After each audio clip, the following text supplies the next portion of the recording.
जय हिंद साथियों, जैसा कि आपको पता है आज हम माँ बापू की सीरीज़ के 6ठी क्लास पर पहुंच चुके हैं। तो उससे पहले मैं आपको एक खुशखबरी देना चाहता हूं कि हाल ही में इसरो ने क्या किया है मित्रों, जो आपका चंद्रमा है यानी चांद है उस पर सोडियम के बारे में पता लगाया है।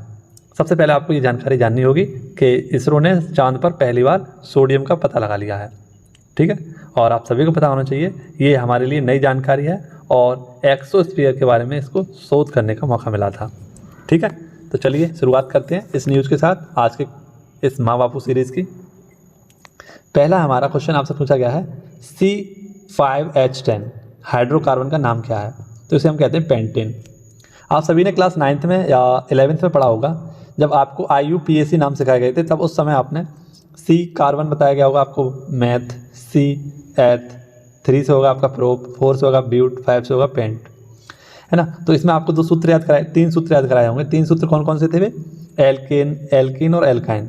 इसके लिए सूत्र था आपका CnH2n+2, एल्किन के लिए था आपका CnH2n और एल्काइन के लिए सूत्र था आपका CnH2n+2। जब इसके लिए आता था तो क्या लगाते थे? N, इसके लिए इन और इसके लिए आइन।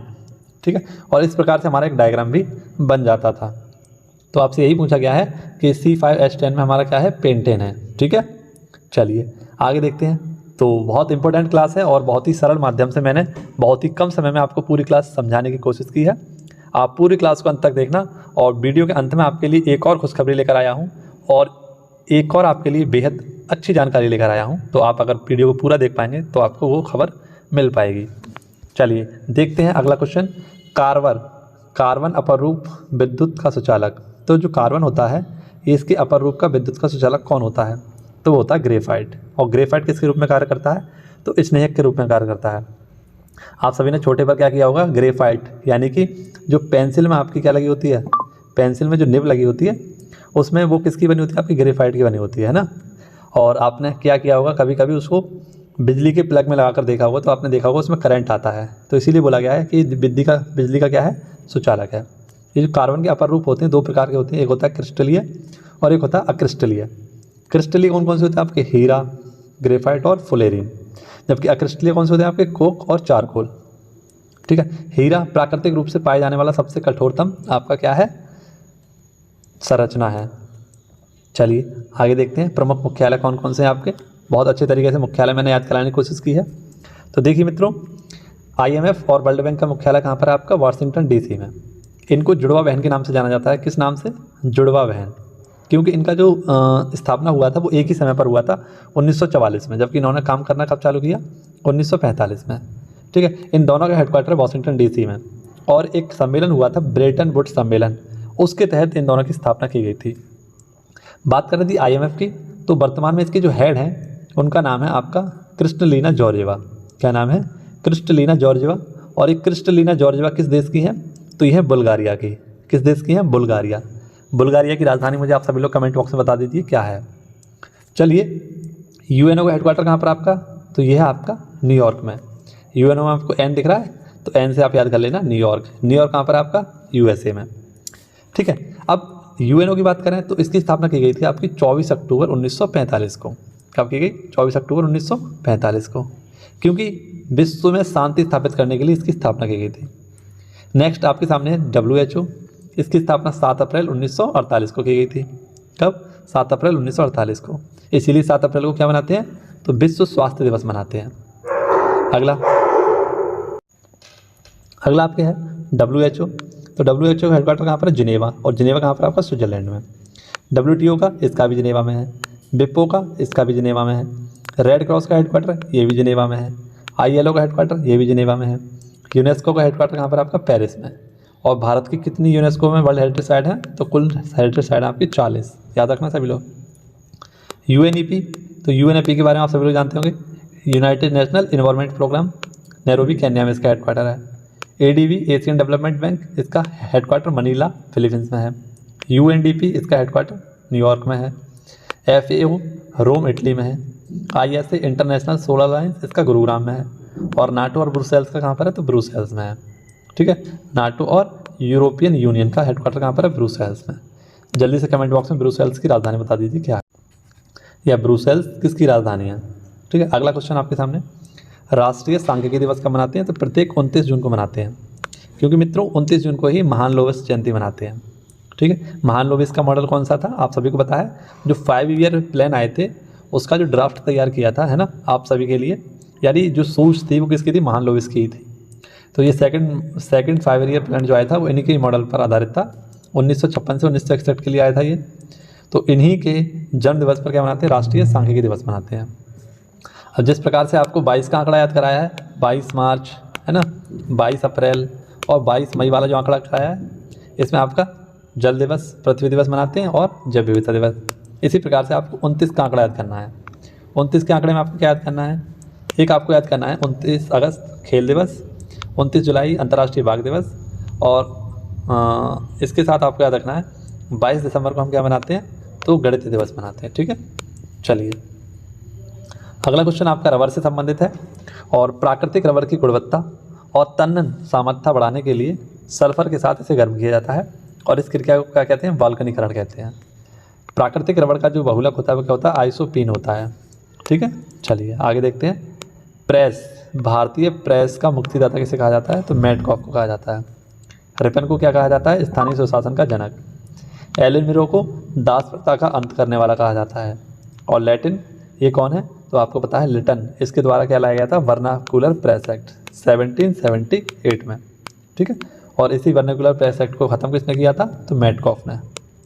आगे देखते हैं मौलिक अधिकार, बहुत इंपॉर्टेंट क्वेश्चन आपके लिए। इसमें सारे मौलिक अधिकार आपको समझाने की कोशिश करूंगा, यानी कि पूरा का पूरा एक भाग आपको समझ में आएगा। देखिए मौलिक अधिकारों की संख्या कितनी है हमारी, तो 6, वर्तमान में 6 है, लेकिन मूल संविधान में कितनी थी, 7। लेकिन एक हमारा जो मूल अधिकार था संपत्ति का अधिकार, इसे वैधानिक अधिकार बना दिया, और ये कब, तो आपका 31वां आर्टिकल था। लेकिन अब जो वर्तमान में कौन से आर्टिकल में है, 300A, भाग कौन सा है आपका, 12 है। अब देखिए मित्रों, अमेरिका से हमने क्या लिए, मौलिक अधिकार लिए हैं। ठीक है, बात करें कितने मौलिक अधिकार हैं वर्तमान में, तो समानता का अधिकार, स्वतंत्रता का अधिकार, शोषण के प्रति अधिकार, शोषण के विरुद्ध अधिकार, धार्मिक स्वतंत्रता, है, शिक्षा एवं शैक्षणिक अधिकार और संवैधानिक उपचार। तो इनके आर्टिकल भी मैंने लिख दिए आपके लिए, 14 से 18, 19 से 22, 23 24, 25 से 28 और 29 और 30। इसके साथ संवैधानिक उपचार किसमें है, आर्टिकल 32 में। आर्टिकल 32 को ही क्या कहा गया है, संविधान की आत्मा कहा गया है। किसके द्वारा कहा गया है, जल्दी से कमेंट बॉक्स में आप इसका आंसर दीजिए। नेक्स्ट आपके सामने भारतीय नागरिकों को प्राप्त अधिकार। तो केवल और केवल जो मौलिक अधिकार हैं हमारे, उनमें 5 अधिकार ऐसे हैं जिनमें जो केवल किसको प्राप्त है, नागरिकों को, यानी व्यक्तियों को प्राप्त नहीं है, यानी विदेशियों को प्राप्त नहीं है। कौन कौन से हैं, article 15, article 16, article 19, article 29, article 13। तो कुल टोटल कितने हो गए आपके, 5। अगला है आपके सामने कैबिनेट मिशन। तो आप सभी को पता है कैबिनेट मिशन भारत कब आया था, कैबिनेट मिशन मार्च 1946 में भारत आया था। ठीक है, तो मार्च 1946 में जब ये भारत आया, तो आप सभी को पता है कितनी सीटों के चुनाव हुए थे, 389 सीटों के लिए चुनाव होने थे। इनमें से सीटों का बंटवारा किया गया, और आप सभी को पता है कितनी सीटें, तो 296 सीटें आपको अप्रत्यक्ष रूप से चुनी गई, 93 सीटें देसी रियासतों से, और 4 सीटें थी आपकी चीफ कमिश्नरी से। चीफ कमिश्नरी में आपका अजमेर था, कुर्ग था, बलूचिस्तान था, है ना, और आपका कौन था, एक कमेंट बॉक्स में बताइए। चलिए अगला क्वेश्चन है आपके लिए, खेज दली बलिदान से संबंधित कौन है, अमृता देवी, जोधपुर की हैं ये। सुंदरलाल बहुगुणा, इन्होंने चिपको आंदोलन चलाया था उत्तराखंड में। विनोबा भावे, ये भूदान आंदोलन और प्रथम सत्याग्रही व्यक्ति थे। मेधा पाटिकर का संबंध नर्मदा बचाओ से है। अगला है आपका अनुसूची, 9वीं अनुसूची, 10वीं अनुसूची, 11वीं अनुसूची और 12वीं अनुसूची। ये पहले संविधान संशोधन से, ये 92वें संविधान संशोधन से, ये 93वें संविधान संशोधन से, और ये 43वें संविधान संशोधन और ये 44वें संविधान संशोधन से ऐड किए गए थे। इसमें आपका भूमि सुधार था, इसमें आपका दल बदल था, इसमें आपका पंचायती राज से संबंधित था, और ये था आपका नगर पालिका। बात करें थी पंचायती राज की, तो देखो मित्रों, PV थंगुन समिति 24 अप्रैल 1993 को ये लागू हो गया था। कहाँ से लागू हुआ था आपका, नागौर राजस्थान से। कौन से भाग में है वर्तमान में, तो भाग 9 में और अनुसूची 11 में है। प्रत्येक 24 अप्रैल को हम क्या मनाते हैं, तो पंचायती राज दिवस भी मनाते हैं। अगला है आपका कोयले के प्रकार। तो कोयले के हमारे 4 प्रकार होते हैं, एंथ्रेसाइट, लिग्नाइट, बिटुमेंस और पीट। ठीक है, आप सभी लोग याद रखना, बहुत इंपॉर्टेंट है। सर्वाधिक बढ़िया वाला जो होता है हमारा होता है एंथ्रेसाइट, जिसमें कार्बन की मात्रा कितनी होती है 94 से 98%। ये सारे परसेंटेज मैंने लिख दिए। अगला, कोयले का निर्माण पेड़ पौधों के दबने से होता है, जबकि पेट्रोल का निर्माण जीव जंतुओं के समुद्र में दबने से होता है।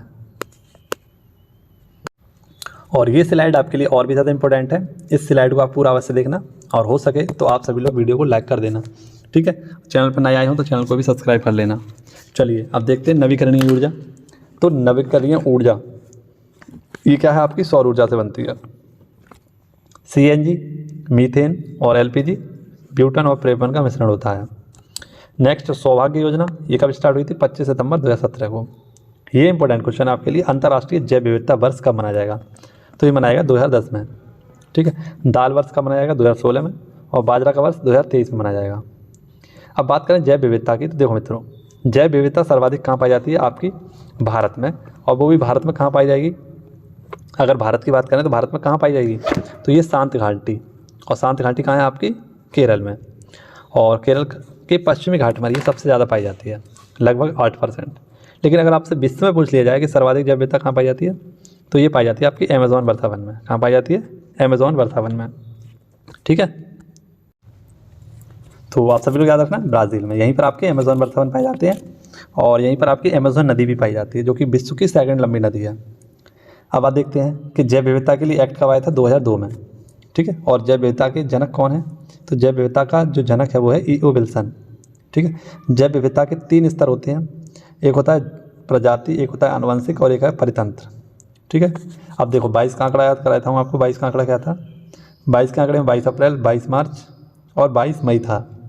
22 मार्च को हम क्या मनाते हैं, जल दिवस। 22 अप्रैल को क्या मनाते हैं, पृथ्वी दिवस। और 22 मई को क्या मनाते हैं, जैव विविधता दिवस। आगे देखिए मित्रों, संचित निधि का आर्टिकल कौन सा है, आर्टिकल 266। वित्त आयोग के लिए आर्टिकल क्या है आपका, 280। आकस्मिक निधि के लिए क्या है आपका, 267। और अंतर्राज्यीय परिषद किसमें है, आर्टिकल 263 में। और नेक्स्ट क्वेश्चन है, पृथ्वी सम्मेलन कब हुआ था आपका, 1992 में, रियो कहाँ पर आपका, ब्राज़ील में। और इसकी रिपोर्ट को क्या कहा है, एजेंडा 21। स्टॉकहोम सम्मेलन, तो ये आप सभी लोग याद रखना, 1972 में हुआ था। सतत विकास के लिए कितने गोल थे हमारे, 17 गोल हैं। ठीक है, आप सभी लोग याद रखना। नेक्स्ट, मॉन्ट्रियल प्रोटोकॉल 16 सितंबर 1987 को हुआ, ओजोन परत के संरक्षण के लिए। और COP26 ये ग्लासगो में हुआ था, और COP27 आपका मिस्र में हुआ है। ठीक है, तो ये आपके कुछ क्वेश्चन थे जो आपके सामने मैंने आज की क्लास में रखे। और ये पूरी की पूरी वीडियो आपको बहुत अच्छी लगी होगी, आशा करता हूँ।